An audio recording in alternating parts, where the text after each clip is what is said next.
¿Alguna vez se han puesto a pensar en eso? ¿Cómo es que algo tan simple como tocar algo se convierte en una acción? Bueno, para eso existen dos superautopistas en nuestro sistema nervioso, y hoy vamos a recorrerlas. Pensemos en ese vaso frío. Esa sensación viaja a una velocidad increíble. ¿Cómo? Gracias a unas redes ultrarrápidas que son, básicamente, la comunicación constante entre nuestro cuerpo y el cerebro. Y claro, del cerebro de vuelta al cuerpo para que podamos actuar.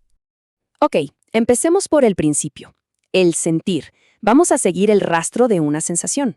La primera ruta que vamos a tomar es la que nos avisa del dolor, del frío o calor y del tacto más, digamos, general. A esta se le conoce como la vía espinotalámica. Piensen en ella como el sistema de alarma de una casa. Es la que le está gritando al cerebro, oye, esto quema, o cuidado, esto pincha. Es nuestra primera línea de defensa sensorial. El recorrido es bastante directo. El estímulo se detecta en la piel, la señal entra a la médula espinal y ojo con el paso 3. Casi de inmediato, la señal se cruza al lado contrario del cuerpo. Luego sube al tálamo, que es como una central de correos, y de ahí a la corteza para que sepamos qué está pasando. Quédense con esa idea del cruce inmediato, porque es súper importante para lo que viene. Y aquí viene algo genial. Resulta que no todo el tacto viaja por la misma autopista. El tacto protopático, o sea, el de dolor y temperatura que acabamos de ver, se cruza enseguida. Pero el tacto epicrítico, el que nos permite sentir texturas finas o una vibración, ese es diferente. Esa información sube por la médula por el mismo lado por el que entró. El cerebro es muy ordenado y no mezcla las señales.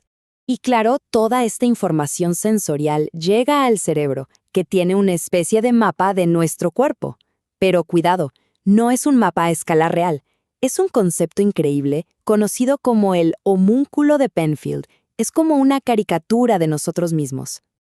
En ese mapa, las partes del cuerpo con más sensibilidad, como las yemas de los dedos o los labios, ocupan un espacio cerebral gigante.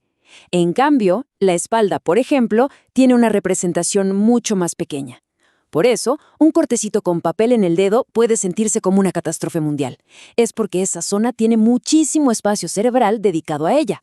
Bueno, ya entendimos cómo llega la información, cómo sentimos el mundo. Pero, ¿y ahora qué? ¿Cómo pasamos de sentir el vaso frío a levantarlo para tomar?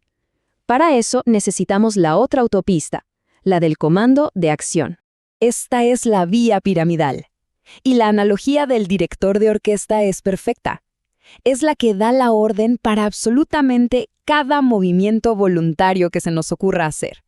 Técnicamente se llama tracto corticoespinal y es la responsable de cosas tan complejas como aprender una coreografía o tan finas como firmar con nuestro nombre. Es sin duda nuestro centro de comando y control para el movimiento. Veamos su recorrido.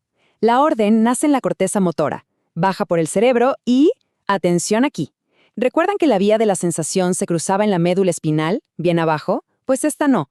La gran mayoría de sus fibras, casi el 90%, se cruzan al lado opuesto pero mucho más arriba, en el tronco encefálico.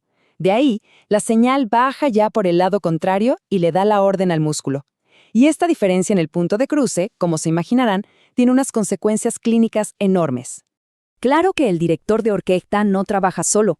La vía piramidal da la orden principal, pero necesita un equipo de apoyo. El cerebelo, por ejemplo, es el que afina el movimiento, le da precisión para que no nos pasemos de fuerza.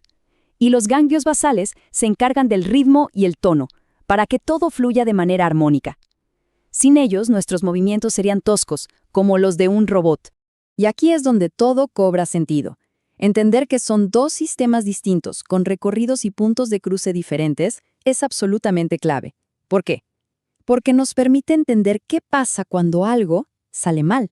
Por ejemplo, en la vía motora, no es lo mismo que se dañe la neurona que da la orden original desde el cerebro, la neurona motora superior, a que se dañe la que lleva el mensaje final al músculo, la inferior. Si falla la directora, el músculo se pone rígido, espástico y los reflejos se exageran. Pero si falla la mensajera, el músculo se queda flácido, sin fuerza, y los reflejos desaparecen. Son cuadros clínicos completamente opuestos. Y el ejemplo más increíble de todo esto es el síndrome de Brown-Séquard. Imaginen, una lesión que afecta solo a la mitad de la médula espinal. Es una locura, porque los síntomas son distintos en cada lado del cuerpo. Del mismo lado de la lesión se pierde el movimiento y el tacto fino. ¿Por qué? Porque esas vías todavía no se habían cruzado. Pero, del lado contrario, se pierde la sensación de dolor y temperatura, porque esa vía ya se había cruzado abajo. Es la prueba perfecta de cómo funcionan estas dos autopistas. Y hay un detalle más para que vean lo preciso que es esto. La pérdida de dolor y temperatura no se siente justo al nivel de la lesión, sino un par de niveles más abajo. Esto pasa porque esas fibras, las de la sensación, antes de cruzarse, suben 1 o 2 segmentos por el lado original.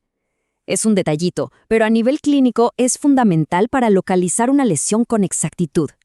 Así que como vemos, esto va mucho más allá de un simple diagrama en un libro. Estas dos vías son, literalmente, el cableado que hace posible toda nuestra experiencia. Son la base de cómo interactuamos con el mundo. Son dos sistemas, dos caminos, pero trabajan en una sincronía perfecta, creando este ciclo infinito de sentir algo, que nuestro cerebro lo interprete y que luego podamos actuar en consecuencia. Al final, todo se resume en una danza constante entre la sensación y la acción. A veces una guía a la otra, a veces es al revés, pero es este diálogo incesante entre sentir y hacer lo que nos define, lo que nos permite no solo vivir en el mundo, sino también darle forma.